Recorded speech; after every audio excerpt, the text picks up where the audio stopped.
Well, the situation in Bloemfontein remains tense. This after community members said they were not happy that their leaders had agreed to call off their two-day shutdown protest before consulting them first.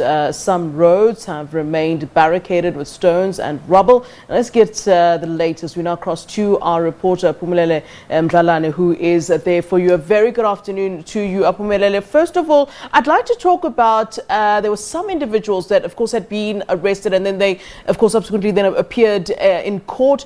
I'd like to know the latest on that before we talk about the latest where you are at this time. But really, if you can give us a recap for those who might have missed it in terms of those who had appeared in court today.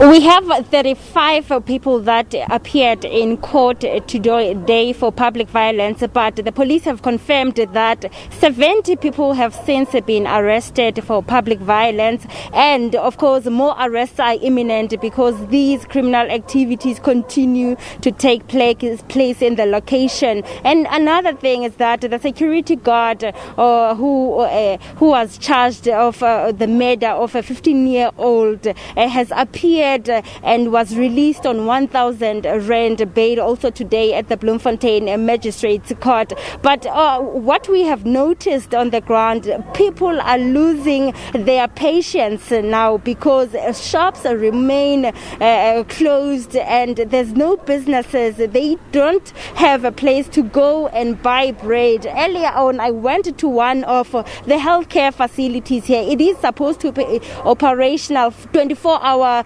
It's 24-hour operational clinic. People came there in early hours of the morning to fetch their chronic medication, but unfortunately it remained closed. They had to go back to their houses without their medication. Now they are frustrated, of course, because they are saying now the situation now is no longer addressing the issues that they've been calling for. We must remember that this initially, this shutdown was meant to address the issue of service delivery in Mangaung Metro Municipality and also the disbandment of the municipal council as well as the ousting of the city mayor. But they said, of course, with the provincial government yesterday, the leadership of the shutdown. But after that meeting, I can indicate that there was now a suspension of the shutdown. We had an announcement from Kokta MEC and Tembeni Ngangisa, where he was also mentioning that there was a resolution that was taken. There will be implementation of some of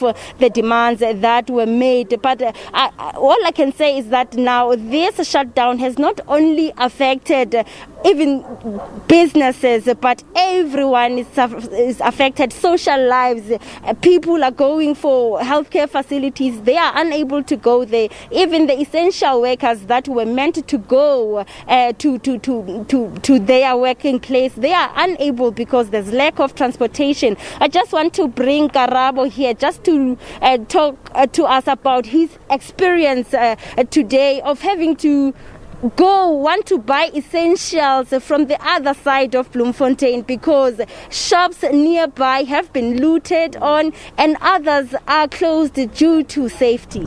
Yeah, it is like that. Most of the shops are closed here by us, and I had to drive to other town, other suburb there by Aphumelele Mall to buy food. But unfortunately, due to the service there, they all said in a certain number to enter, and we could not even get all those essential goods that we wanted. Now, on my way back here, after I passed certain garages that I could not enter due to the service that is also being closed, on my arrival here, as I drive down this route, I happen to have a tire burst. I mean, you can see on my car, the rear wheel of there is busted. After we believe that this strike has already ended up, and we no more having it furthermore. You can see how the condition it is even currently now. Yes. And that's extra cost for you, of course, the tire burst? It is going to be an extra cost that I believe even the municipality won't even want to entertain it. Because at first we believe that the issue that there is no more strike, that's why we are able to drive out. I wasn't going to drive out should if maybe I've heard that this strike is no more. it still continue. I wasn't going to drive out at all, yes. But what is your opinion or your take about this shutdown? We know it had good intentions, but given the U-turn now in criminal elements involved, what would you say as a resident from Mangaung? To be honest with you, yes, the first intention for them, we do understand it. They wanted to address certain issues. But currently, as it tends to be something criminal related, truly speaking, for us that happened to not to have this challenge of maybe have any complaint whatsoever. We believe this strike now have benefited only for the criminals, not for the real purpose of it, yes.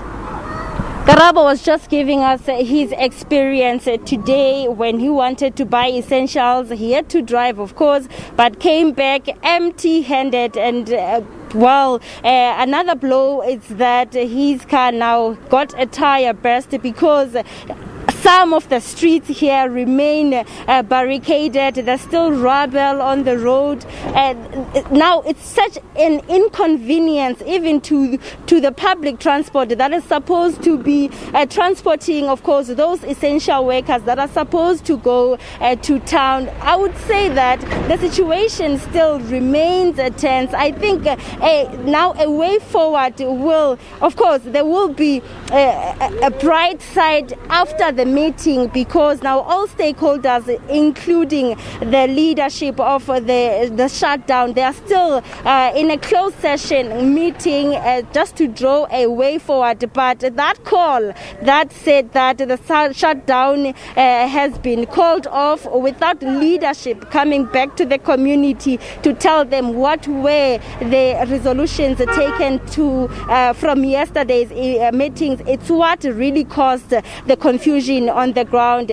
In town, it's still the same situation. Other people managed to go to town to go to work, but now there is no transport because other public transport had to withdraw now because there would be these groups mushrooming from all different sides of Mangaung and saying that they are not backing down until their demands are met. But we've seen police monitoring the situation, but it is, of course, a stretch for everyone, including business people, those who are even also scared to say that they will, obviously, even those essential workers who are unable to go to work, they are saying they are scared that they might lose their job because now it's like they are bringing more excuses. However, there's been a call that there should be a suspension for the shutdown. So for now, everything remains unclear. I think we will get the direction of the shutdown as soon as that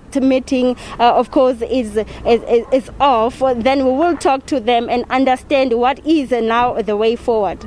Before we wrap up, Aphumelele, before I let you go, just a quick one, just on terms of clarity there. I know that there was some anger around the fact that the shutdown had been suspended by the leadership, and the community members felt that this wasn't properly communicated to them, as you've mentioned to us. But there's differing reports here whether or not this is it's being suspended or whether it's been called off altogether. If you can just give us some clarity on that as to what you're hearing at this time regarding that 2-day shutdown. There seemed to be even a confusion in terms of suspension and calling off. The MEC for Kokta said that the shutdown has been called off, while the Premier's statement saying that the shutdown has been suspended and all the demands that were made by the angry group are valid and will be implemented as time goes by. But a burning issue here that made the situation to even be worse is that the leadership failed to come back to the community to give them at least an update as to where to now from here, because they were still under the impression that the shutdown continues. But we've also noticed that even within the leadership, there is divisions, because others were saying that yes, we were part of the meeting. We are saying the shutdown is called off. They come back to us again and saying that no, the shutdown is not called off. We still want to go back to them. So it's just been a confusion also to us. But we've been talking to same people, but they coming to us with different stories. Okay, Aphumelele, thanks many thanks to you indeed for that reporting. We'll certainly keep up with you and touch base with you at a later stage. That's Aphumelele Mdlalane, of course, for us in Mangaung, where there had been a planned 2-day shutdown, which has been either called off or suspended. As you hear from there, there is some confusion in terms of that. Let's take a short break. More news after this.